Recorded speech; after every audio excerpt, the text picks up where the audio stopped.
Our stories are all we have in the end. People you met, places you've been, emotions you felt. People you lost. Joy you had. Fear you overcame.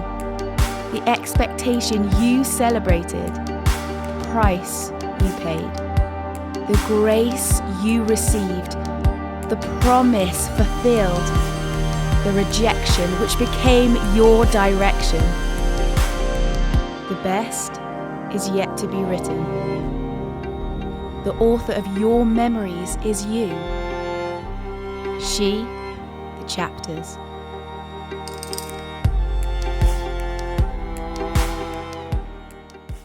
Hey, ladies, welcome to Freedom Church She. My name is Eva. And I'm Rebecca. And we want to welcome you to our brand new series, She, the Chapters. Ooh, yes, it's going to be a great series where we get to journey together to discover the powerful, fun, adventurous, daring, and amazing stories that God is writing in our lives. So we're going to be hearing some untold stories from our senior pastor, Heather Snowdell, and we'll be hearing some more inspiring stories from women all over the world. It's going to be an EPIC year. Epic!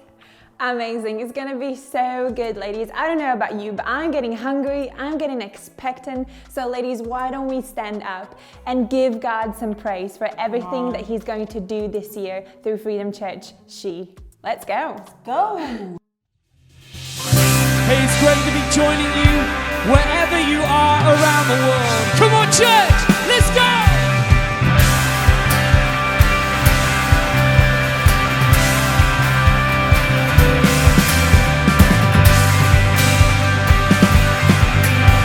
Come on, let's sing You Are Truth. You are truth, and you are life. You are the way, you are the way. Yeah. Come on, every word. And every word from you is life. You are the way, you are the way. Yeah.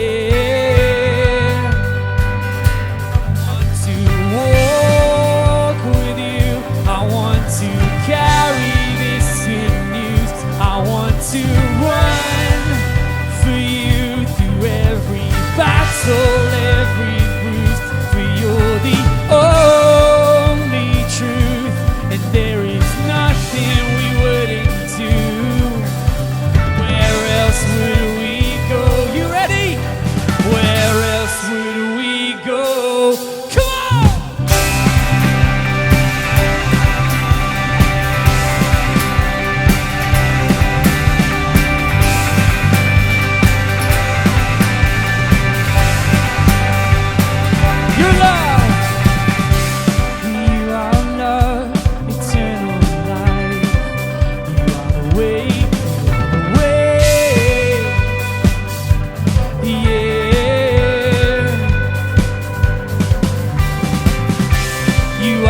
Sunrise after night. You are the way, you are the way. Yeah. Come on, all around the world, I want to walk with you. I want to carry this good news. I want to run for you through every battle, every bruise. For you're the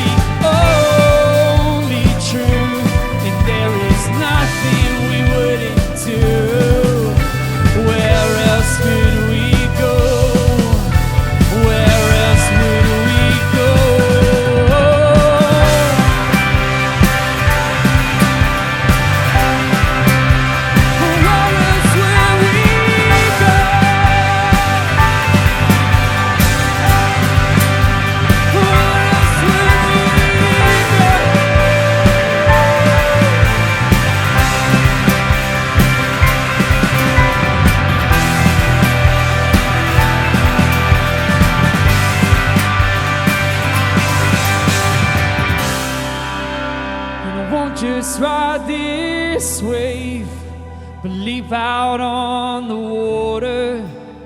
and leave the boat behind.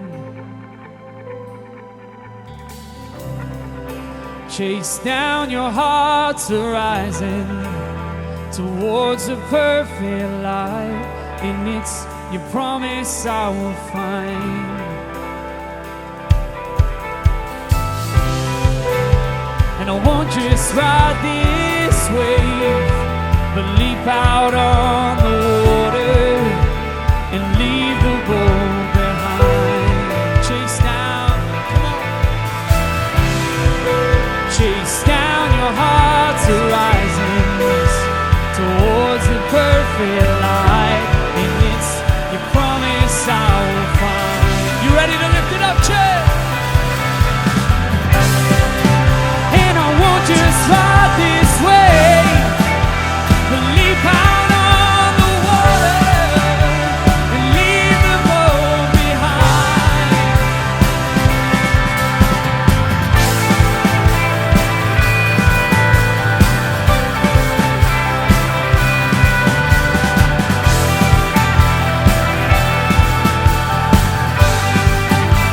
I will go.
Here is where I lay it down, every burden, every crown.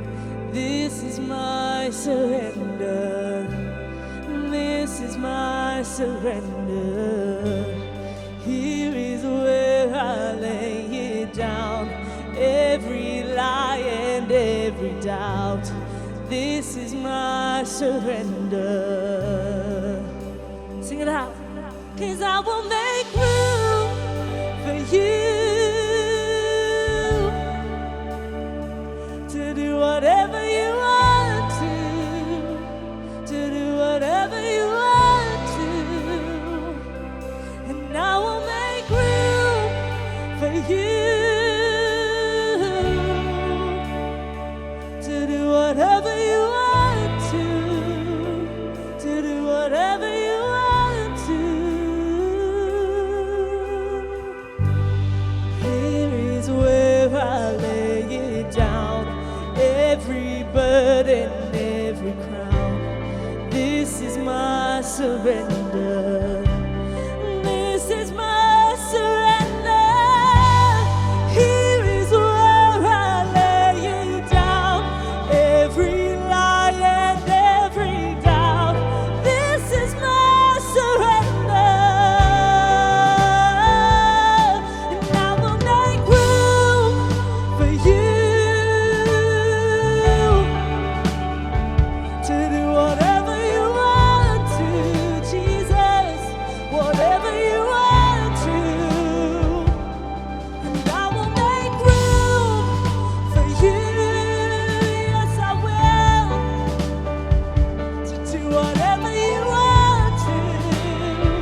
out with me.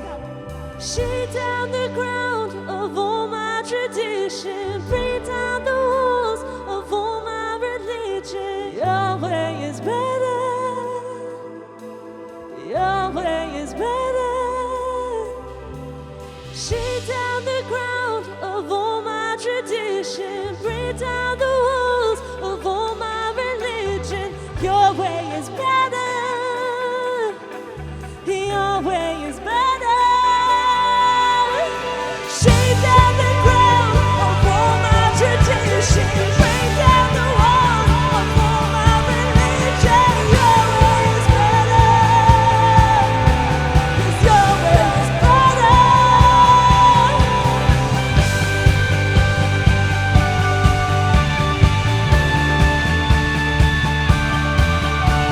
Your way is better. Your way is better. And I will make room for you to do whatever you want to. To do whatever you want to. Yeah. And I will make room for you. To do whatever you want to. To do whatever you want to.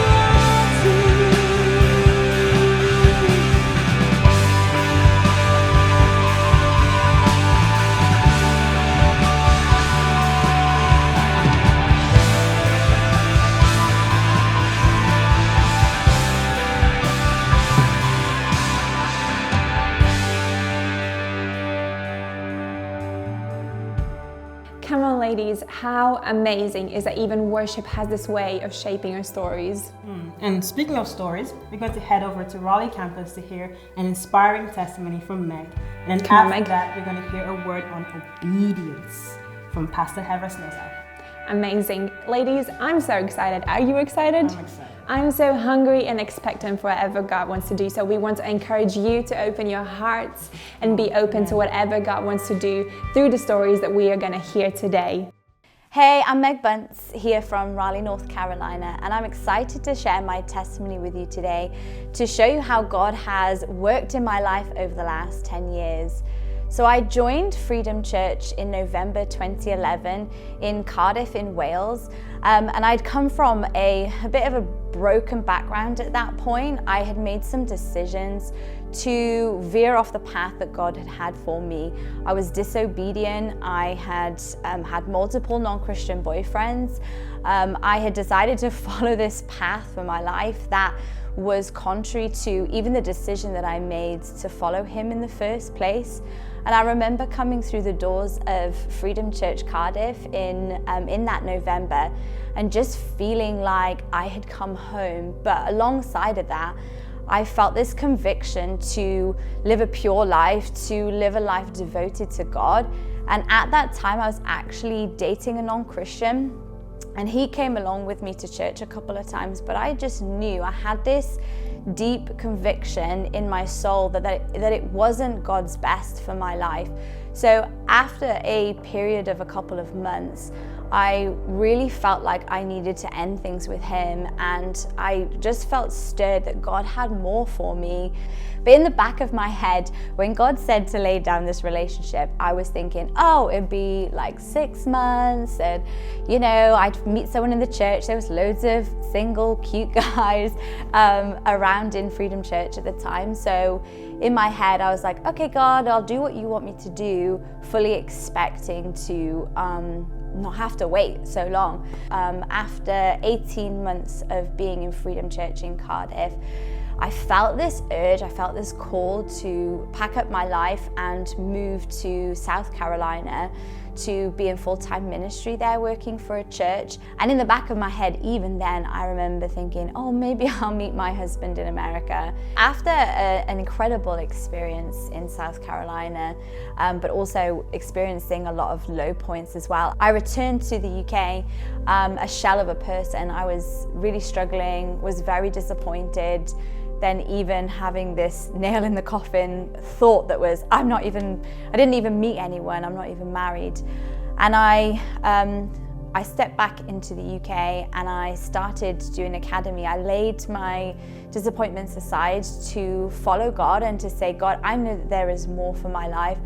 And so after doing academy, I then again started to pray into what is this desire in my heart for a relationship. And I went on a couple of dates and it didn't work out, and I was crushed, I was heartbroken.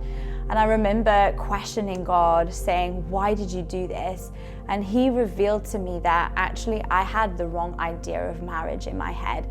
I had this idol in my life that I had put marriage as this pinnacle, as this achievement that I could somehow attain to be like everybody else, that I wouldn't be accepted, that I couldn't be confident. There were things that I couldn't do as a Christian woman without being in a relationship. So I had to lay down my expectations, lay down this idea that I had in my life, in my head, that was not actually what God had intended for me in that season. That essentially, even when we get to heaven, those things don't matter. What matters is that I'm a daughter of God. I'm a daughter of God first.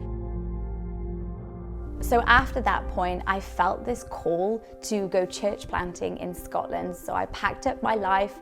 I moved to Glasgow in Scotland in the cold, and it was an incredible experience that I had had.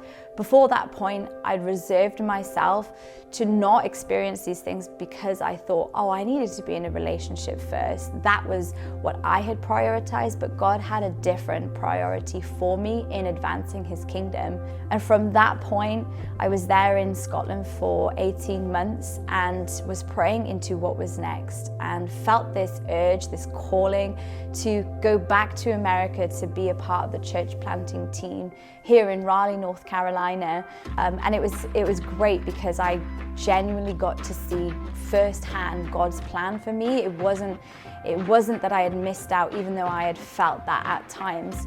And I remember at the beginning of last year, God saying to me, or feeling like God was saying to me, just give me 6 months. And so I did that. I went through the beginning of last year, trusting him, putting my head down, working really hard, building up groups here in Raleigh, trusting the plan that he had for my life. And after 6 months, I was like, all right, God, let's start pushing on some doors. Let's see what will happen. And little did I know that brewing under the surface for 2 years prior to that point was this budding relationship with somebody here already in our campus.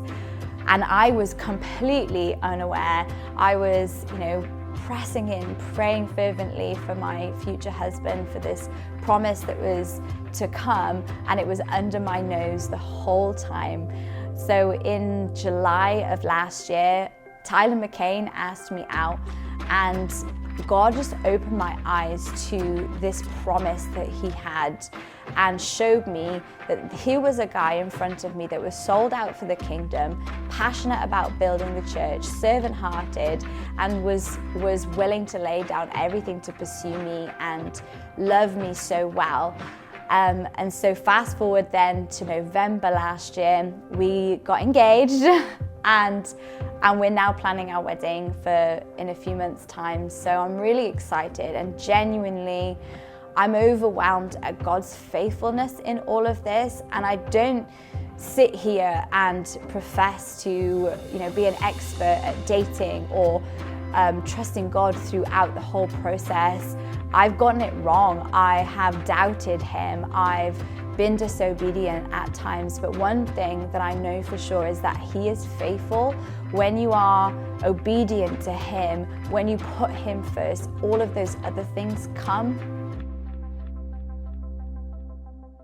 So we welcome you listening all around the world. We welcome you wherever you're listening from. You are so welcome.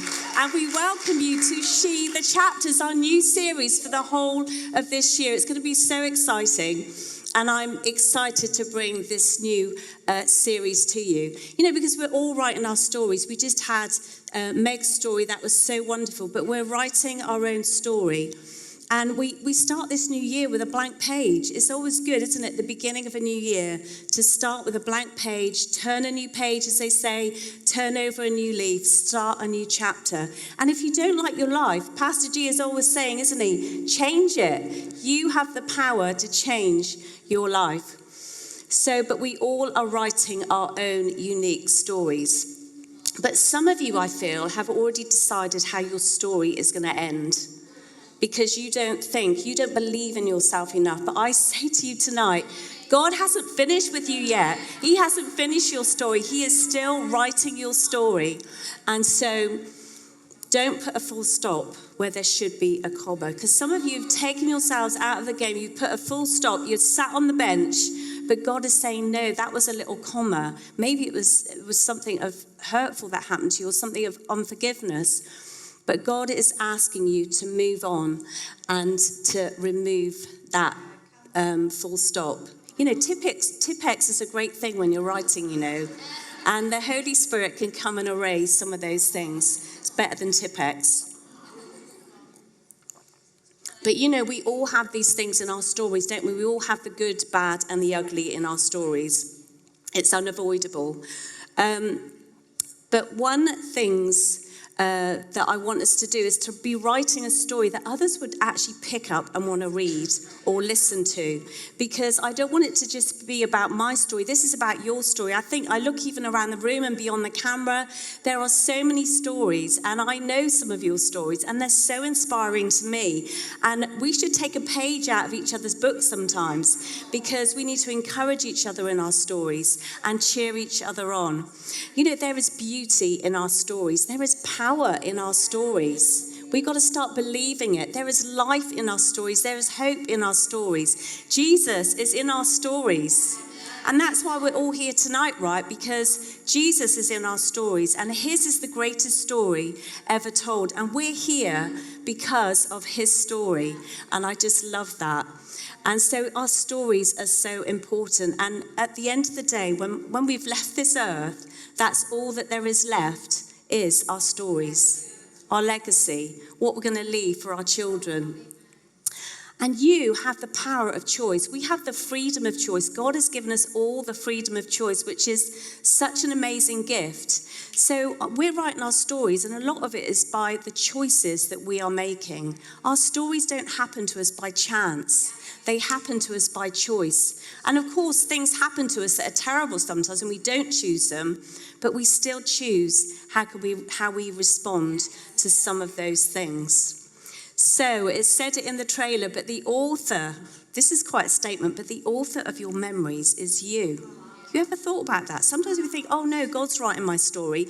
No, but he is helping us write a story, but he has given us the freedom of choice. But the author of your memories is you. You are making your memories. You create memories. You create moments in your life that lead to minutes, that lead to hours, that lead to days. And that is what makes up our stories. You know, even Instagram has been changed into stories, hasn't it? Because everybody likes to click on a little story every now and again, and it might be a very short story, a little beginning and an end. But we love watching people's stories, don't we? The world is made up of stories. And I don't know about you, but my favourite thing in stories is, I mean, if I'm watching a film, I love there to be a bit of action, a bit of fun, a little bit of romance, bit of laughter, just a little bit of everything. Because we love a narrative, don't we? Everyone loves a story. And like I said, Jesus is the greatest story ever told.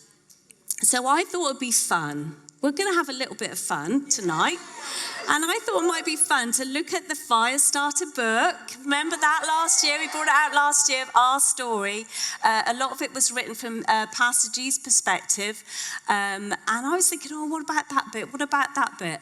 And, you know, obviously you can't put everything in the book because there was so much that happened in those 34 years.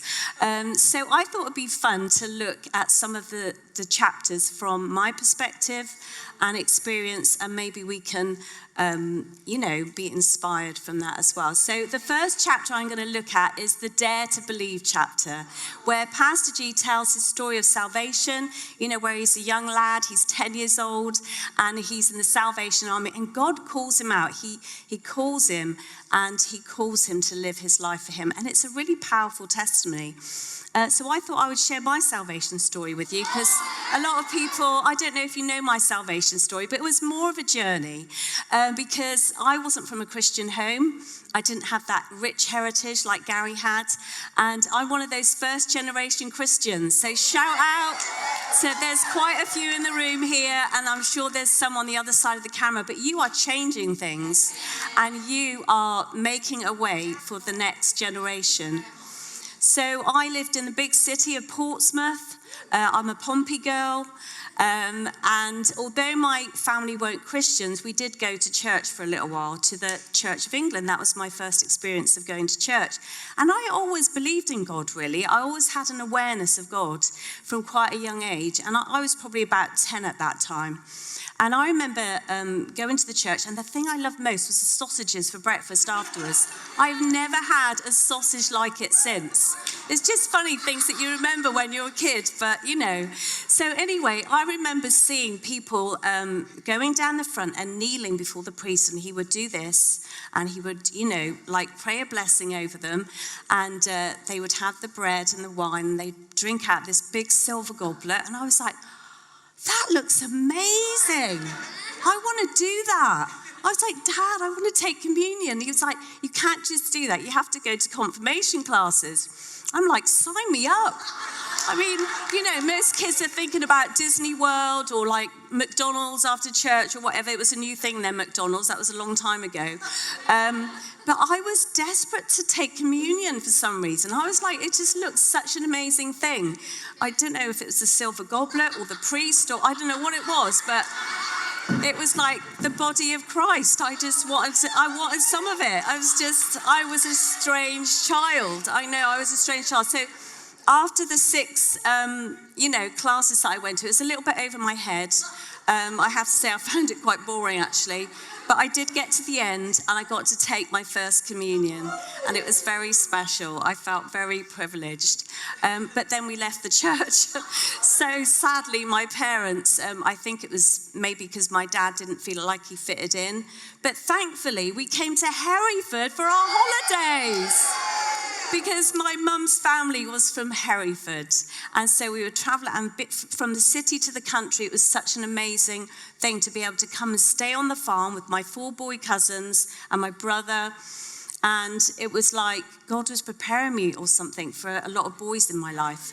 And so being part of a farming community, they would go to chapel on Sundays, and they would go to Sunday school in the afternoon. And I loved it. It was such a great community. And we all used to bundle in the back of a car and have a lot of fun.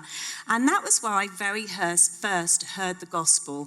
And I was so impacted that Jesus came, from heaven to die on a cross for me.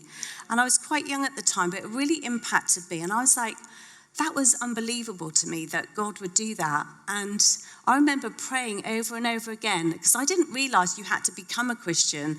I just thought I was one. And then I realized, no, I had to ask Jesus into my life. So I responded to that invite, and I asked him into my life, and I kept praying over and over again just to make sure, because I wasn't sure if I was really saved. Has anyone else ever done that? And I was like, I don't feel any different. I'm going to pray it again. But then, thankfully, we actually ended up moving to Hereford. Woo! So it was great, because then I got to go to chapel every week. I was a little chapel-going girl. And in fact, it's funny, because Rosie Snowsall also went to the same chapel years later, and that's where, it's just funny, because that's where Josh found Rosie as well. So when we used to come up for the summer holidays, I remember this farmer down the road opened up his barn and laid out all these hay bales, and we would go and sit in there, and this guy would come and preach the gospel.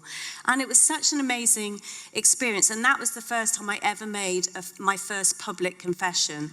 And it was, like I said, a great community, you know, to be a part of. And I remember our youth leaders, they would take us off to summer camps, which was great because you'd meet new boys. And then we would go to concerts on a Saturday night. There was more boys. It was just a really great time. And then I got to the stage where I was like, okay, I'm serious about this faith. I was about 16 then, and I thought, right, I'm going to get baptized. Made that decision.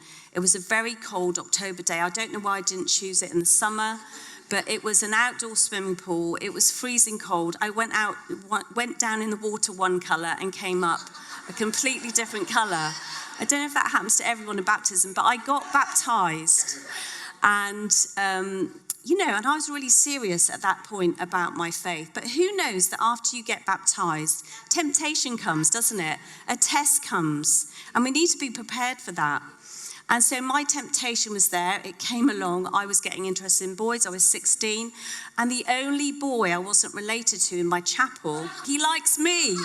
And yes. And although, you know, it's true what they say. If someone goes to church, it doesn't make them a Christian. And I thought, I didn't honestly step out in disobedience because I thought he was a Christian. He went to chapel. So I just thought, well, he's a Christian. But then I realized he didn't act like a Christian. He didn't behave like a Christian. He didn't treat me like he was a Christian. And he actually had a really bad effect on my life. And it was like quite a slippery slope. But you know, when you make those small steps of disobedience, it's like an erosion that takes place because it's small steps and you don't realize that over a period of time that you are actually stepping away from God. And it was a real slippery slope. And, you know, he used to say things to me like, oh, I'll see you tomorrow night. And then I'd be all excited. And then about a week later, he still hadn't turned up. Sometimes 2 weeks later. And in the end, my self-worth was so at an all-time low because I thought, you know, I just used to hang around waiting for him. What a twit. I mean, you know, what was wrong with me? I just didn't have the confidence to say no to him. And I want us to be women that are confident to be able to say no to disobedience, to say no when we need to. And so, and even if we did go out, he was always pointing out some other pretty girl in the room. And so it really didn't do my confidence much good at all. But I went out with him for about 2 years, which was terrible. I know, you're all pulling faces, it's true. What a terrible mistake. And then on the back of that, I went away to college, to agriculture college, not Bible college like Gary went to. I went to the other side. So I went to the wild side for a little while. And, you know, I remember sharing with you last year, I thought, yeah, I'm free. I'm free of, like, going to chapel. I'm free of my family. I can do what I want.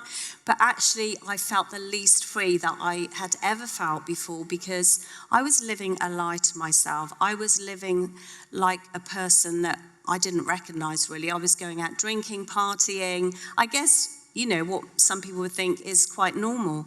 But it says in James 4:4, it says, you're cheating on God if all you want is your own way. Flirting with the world every chance you get, you'll end up enemies of God and his way. Submit yourselves to him.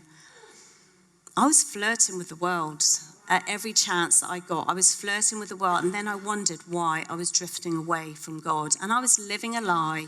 I didn't like myself. I didn't recognize myself really. And then I came home after that year and I felt so ashamed of myself. I felt like a failure. And I knew that I needed at that point to recommit my life. But I felt so weak. I wasn't in a church like we are now. And I kept trying to be obedient. And yet I kept failing. If you ever had that thing where, I'm going to do it your way, God. And I kept failing. And then I thought, do you know what? I need to pray for a Christian boyfriend. That is going to be the answer to all my problems. So I prayed to God for a Christian boyfriend. And then God said to me, seek first my kingdom and my righteousness, and all these things will be added to you. And I had never really done that before. I had made that decision to be a Christian, but I was trying to fit him around my kingdom. I was trying to fit him around my life. And then I realized that everything actually should be centered around him. And that made a big difference. I needed to make the decision to be all in. We need to be all in, not half-hearted, not part-timers, but 24/7 Christians. You know, Jesus isn't just for Christmas. So that was my Dare to Believe chapter. Hope you enjoyed that. And now we're going to look at the chapter of the Valley of the Dry Bones, which is when I met Pastor G. Get ready for this.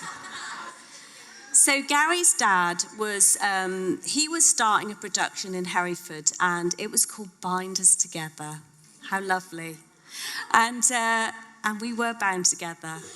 And so Gary was part of this production as well. So this was the first time I'd met him. And I remember turning up with my sister. I got my sister to come along because I wanted to get her involved as well, because she'd been away from God. So I turn up in my Hellman imp. I'll show you a picture. Well, actually, it was my cousin's Hellman imp. And this wasn't just all. They had customized it. There was an exhaust on the back that was so loud you could hear it coming from way off up the street. It also had a big aerial on the back with a squirrel tail hanging from it. So here I came up the road, and Gary took his first look, and I think he thought, "What on earth is she?" And it made a heck of a lot of noise. So I did make a little bit of an entrance. But all the youth from all the other churches were there. It was such a great thing to be a part of. It reminds me a little bit of Salt Winds, because we were coming and doing dance and drama, and I thought, I've recommitted my life. I want to get my teeth stuck into something, and this was it. And so I kept saying to my sister, "What about that Gary? He's cute. Why don't you go out with him? He'd be lovely for you. He's such a nice lad. Why don't you go out with Gary?" And then when we were lay on the floor in the Valley of the Dry Bones, making our jagged shapes, our eyes met across the bony bones of that valley. And our eyes met across that valley, and yeah, I think I was laughing because it seemed so ridiculous. And to my shock, he asked me out, because I was trying to get him to go out with my sister. I had no idea that he liked me at all. They say love is blind. But he actually asked me out on a date, and it was to go and watch something at the theatre that a mutual friend was in. So I just thought, just going as friends. I picked him up in my dad's car because he couldn't drive, because he was too young. And I taught him how to drive. He denies it, but I did ask him about it. And he was waiting on the side of the road for me, sat there looking so cool. I remember exactly what he was wearing. Double denim, girls. Double denim, black curly mullet. And he was denim clad. And I know you call them skinnies today, but he had drain pipes on. That's what we used to call them, drain pipe jeans. They were the tightest drain pipes you have ever seen in your life. So that night we went to the theatre and we laughed a lot. We laughed and laughed. And then we went back to his mum and dad's for a coffee. And he asked me to be his girlfriend. But honestly, I honestly thought that after 2 weeks, he was going to, at 17, you're not going to be interested in a long-term relationship. I thought he's going to finish with me after 2 weeks, and I'm going to look a right twit. Or a right fool, So I said to him, I was very holy, and I said, "I'll go away and pray about it." And I kissed him on the cheek. But honestly, I was so worried about what other people would think. And that's pride, right? I was worrying, people are going to look at me and think, why are we always trying to please other people? And then that week, his sister, Barbara, invited me out for lunch. Surprise, surprise. She spent 1 whole hour telling me how great her brother was. He was the most amazing brother in the world. He was so good looking. All the girls loved him, and he'd never been turned down before. and that he would make such a great boyfriend. Barbara, I don't know how much he paid you, but you did a great job. You did a great job. You're a great sister. And so, needless to say, I started looking at him quite differently because I wasn't even aware that he'd liked me before. And I was reminded that I'd prayed for a Christian boyfriend. This Christian boyfriend invited me out, and I was like, oh, I'll think about it. But then something happened. After we had our practices, we would go and sing with the choir, and we would have a worship time. And this one time, he was stood right there in front of me. I was trying not to look, but I did notice something about him. Behave, girls. No, I did notice his biceps, I have to say, because he had his hand up in the air. And I was like, he's got very big biceps for a 17-year-old. And no, I'm joking. Honestly, I'm joking. But, no, I'm not joking about the biceps, but I noticed something about him, and it was his passion.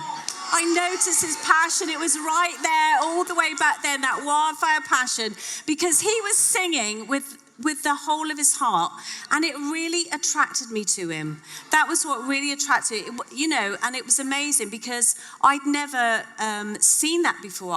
I'd been in chapel with all these lads, and they just like mumble, mumble, mumble, and that was their form of worship. They would just mumble. But I had never seen this wildfire passion, and he was singing with all of his heart. So girls, if you've got a list, put that on the list. Find someone that is passionate for Jesus, because it makes all the difference. So, but he had gone a bit cold with me because he thought I was saying no, but in a nice way. So after 2 weeks, I went to him and said, I've had a pray about it. And the answer is yes. So we had the summer together, summer loving. We need that song playing now. Summer loving. We had the summer together, and it was the greatest adventure. We became great friends. We went fishing together. We went snorkeling together. We went to the beach. What else did we do? Fishing. Did I say that? Fishing, and what was the other thing? Horse riding.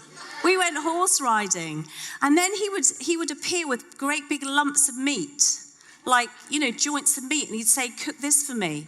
It's like some kind of Viking challenge. I don't know what it was, but I obviously passed the test. But then he was going away to Bible college. You can understand, can't you, at this point, why Pastor G wrote the book with Josh, because I don't think many people would have read my version of it. So... But he did actually say, do you know what? When I go to Bible college, this is going to be make or break time. And I thought, oh, here it comes. He's going to break up with me now. But no, he said, I think we should make a go of it. Yay! And so a few weeks after that, we were in the car together. We dropped off all the youth. And then he pulls over on the common, a common not far from here, Woolhope Common. And the full moon was out. And he leaned over. I remember again what he was wearing. He had his trilby on, stripy jacket, skinny leather tie, drain pipes. And he leaned over and he said, how do you fancy being a missionary's wife? And I was like, do you know a missionary? I was like, I didn't realize it was a proposal. And so after I was thinking mud huts and, well, I do live in a caravan now. So anyway, the answer was obviously a big fat yes. And we secretly got engaged at that moment.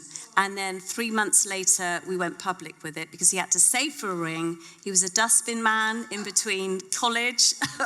Yeah, it wasn't a joke, Karen. He actually was a dustbin man. But, you know, this story must have seemed so foolish to some, you know. And then I remember he came and asked my dad. He was like, Alfie, could I take the hand of your daughter in marriage? And my dad, I thought, what's my dad going to say? He's going to say, you're far too young. And he was like, my dad was a Scotsman. He said, well, how are you going to provide for her? And I was like, oh my gosh, Dad, you just want to get me off the payroll. And he said, don't worry, Alfie, it's fine. I'm a student at college, but I'm going to send her out to work.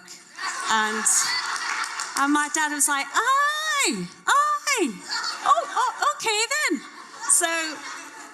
So needless to say, in those couple of months, my whole life changed, but it started with obedience. And I got to say, God breathed on the valley of the dry bones. He breathed his air and he has raised up an army. That's what God can do when you walk in obedience. I want to talk to you a little bit about the power of obedience today. So you still with me? Yeah? So I don't know if you noticed, but when you step out in faith or obedience, there's always someone that pipes up, isn't there? There's always someone that wants to remind you of your limitations, wants to remind you of what you don't have, wants to remind you, wants to speak negativity over you. And, often it's because they are coming from a place of limitation themselves, but they want to keep you in a box.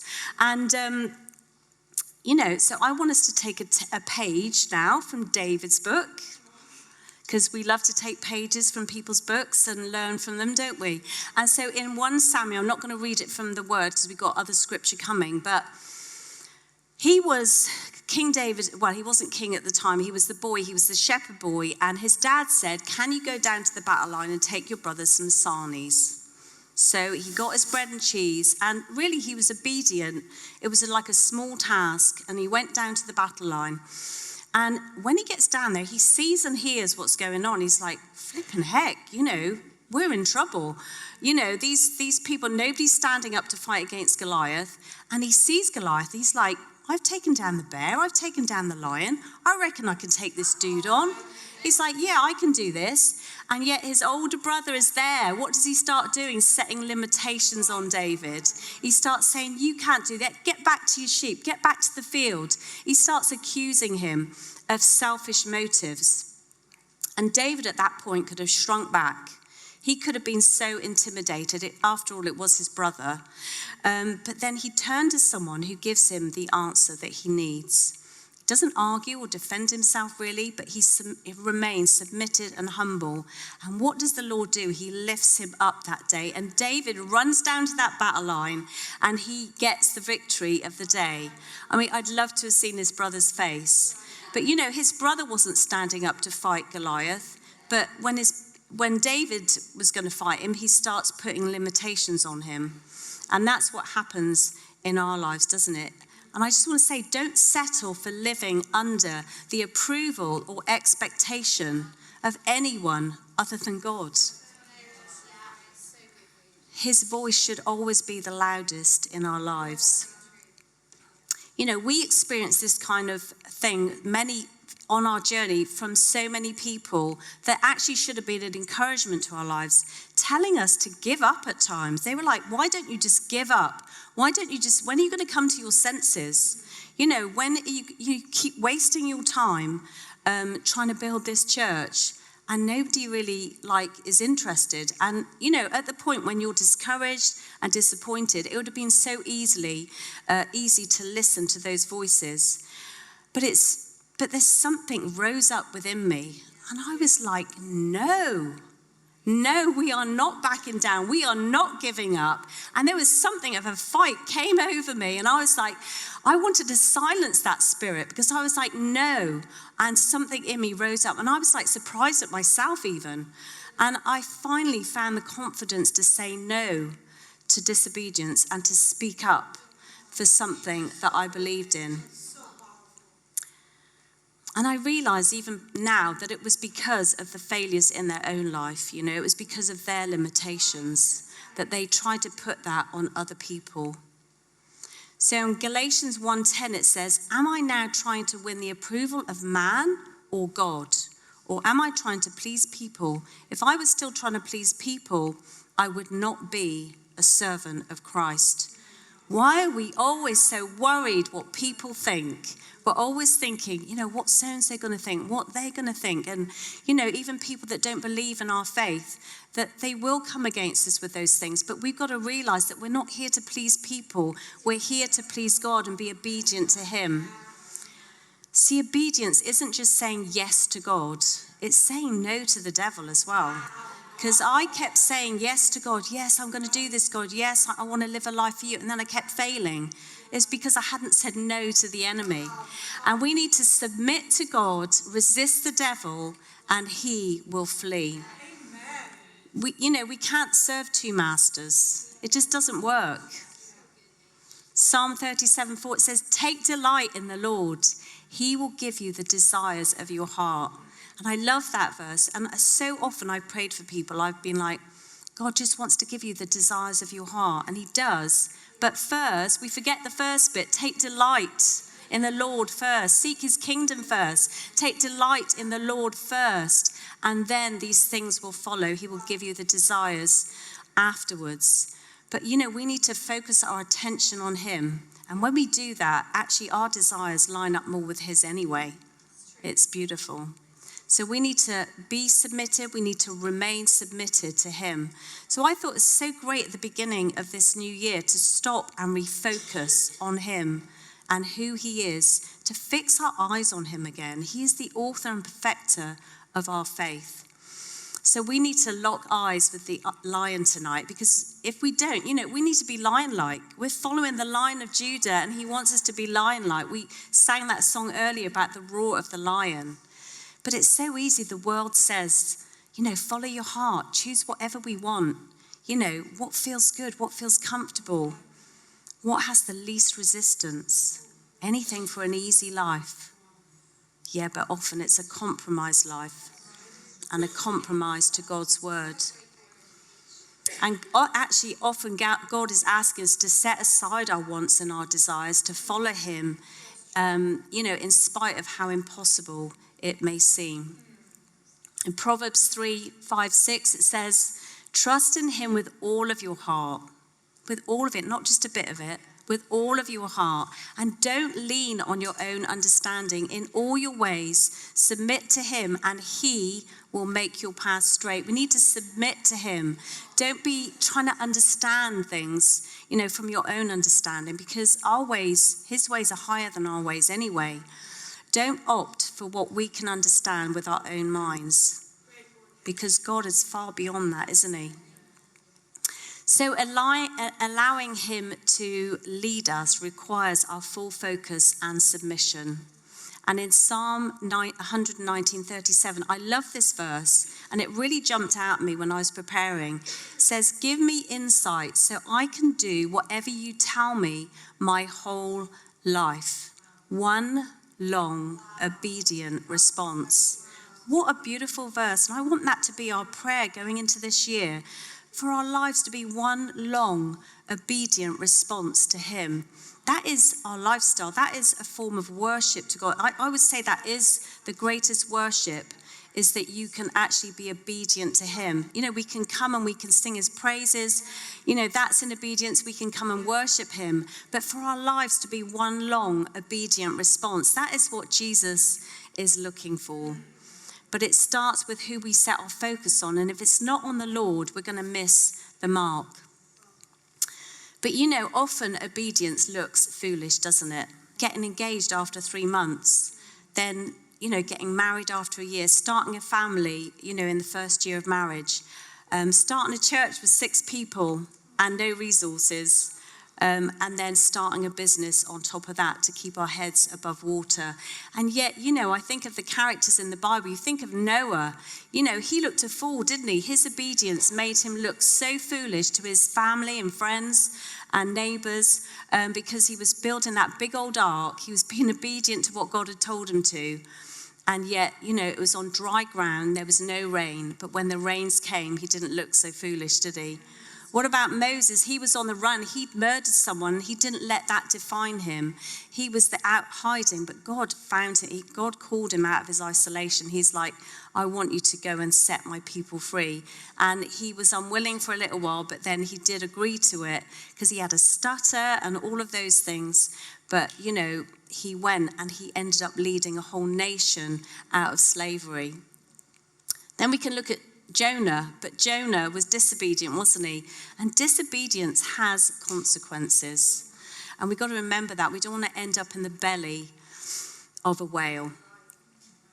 What about Mary? Her obedience made her look shameful, even to those, that she loved the most, her fiancé. And yet, if she hadn't been obedient, wow. So whatever he says to you, whatever he's calling you to do, just do it. Remember the Nike tick? Just do it. Jesus is our greatest example of obedience, isn't he? And it's so amazing that he was obedient for us, even to death on a cross.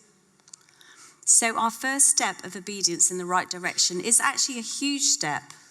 It may seem like a little step, a small yes to something, being willing, and maybe it's a yes that only affects you at the time, and yet later it can look like crossing the sea, which impacts millions of people.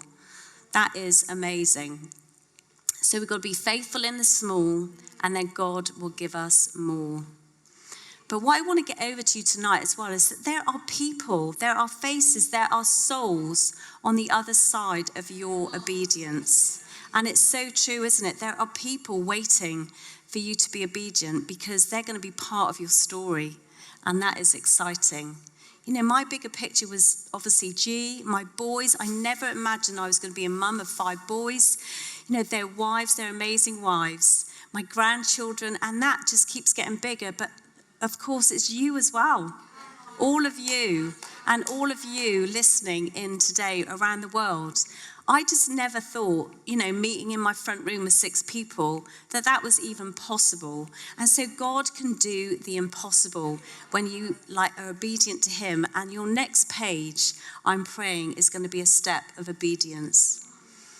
You know, God's obedience as well, we need to realize it's to bless our lives. It's not to take something from us, it's to bless our lives. And I think sometimes we think, being obedient to God, that's really tough, it's hard. You know, I don't want that because I have to give up something or sacrifice. But actually, no, he wants to bless our lives through obedience. And parents, I want to give you a shout out. You are doing such an amazing job. Yes, give yourselves a clap. Give yourselves a clap because, you know, our kids, you don't have to teach them to be disobedient. We know that, don't we? Because they're born into a sinful nature of this world. And, you know, they're automatically disobedient.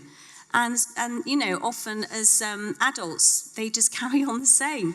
But if you want to set them up to win, aim them at the target of obedience, because you will set them up to win in this world if you do. Because if you set them on the target of obedience and they're obedient to you as parents, they're more likely to be obedient to God.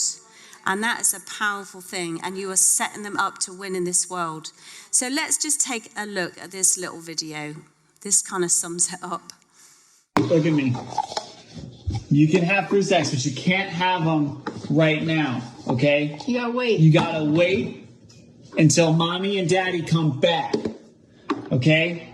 You can't eat these yet. You gotta wait until we come back. I'm gonna leave them right here. Don't touch them. Wait, okay? We're going to come back. Don't eat them yet. Don't eat them. We'll be right back. We just got to go get something. Just wait a second.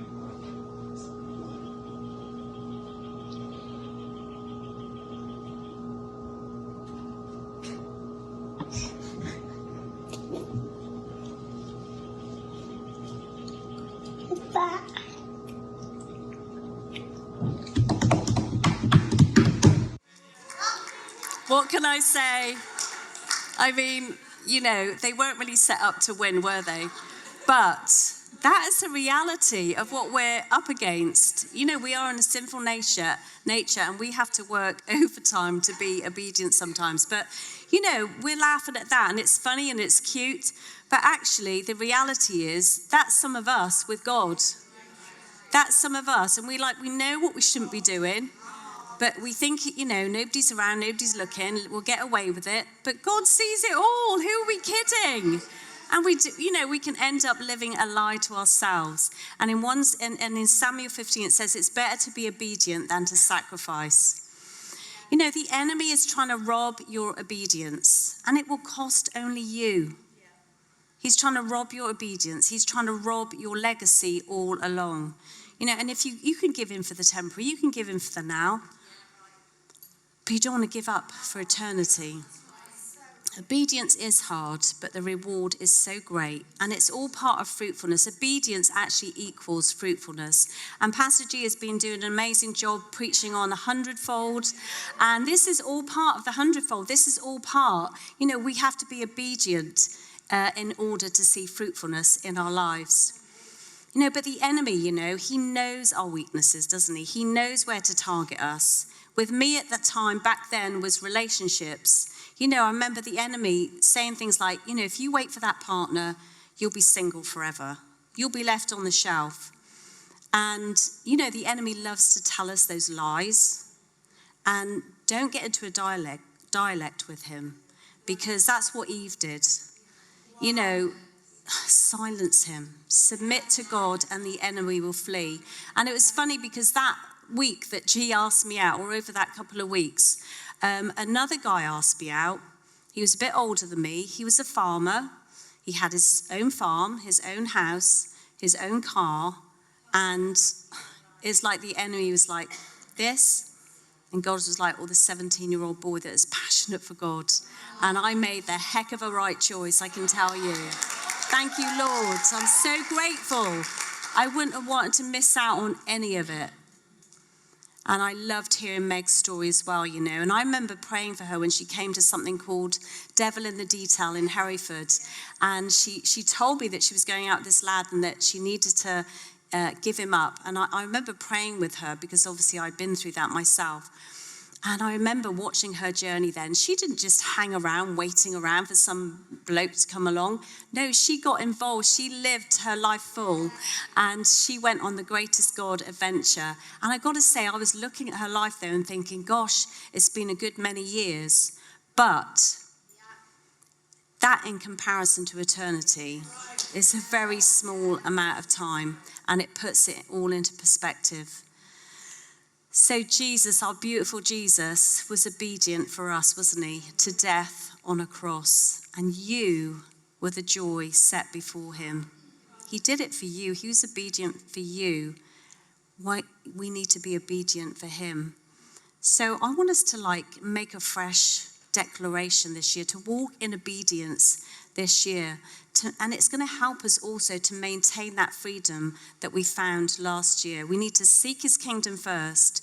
We need to delight in him first. We need to reset our focus on him. And maybe your obedience, maybe it's nothing to do with relationships. This isn't really about, that was just an example. But this is about obedience tonight. And maybe your obedience right at the beginning of this year is to forgive somebody. I heard from someone today that has been struggling with that for a long time, and they've finally forgiven that person and they feel so free. Maybe that obedience is to finish with someone that you know that you shouldn't be with right now. You're the only one as well that knows whether you're walking in disobedience or not, you and God. And if you know that, you need to make yourself accountable. Stop flirting with the world and make yourself accountable. Maybe your step of obedience is to start tithing because you've never trusted God with your money. And maybe this is the year that you trust God with your money and see him multiply it. Maybe it's a simple yes of volunteering. And, in our church, you don't know what that step will lead you to because it's a small step of obedience, but God will give you more as you're faithful to him. So that let's all of us, the next chapter of our story, the next page in our book, start with obedience at the beginning of this year. And I want you to go away from tonight and maybe name some of the negative voices in your life that are coming and putting limitations on you. Recognize who is quick to put those limitations on you. And then write down the names of some people who will point you to something greater, which is God.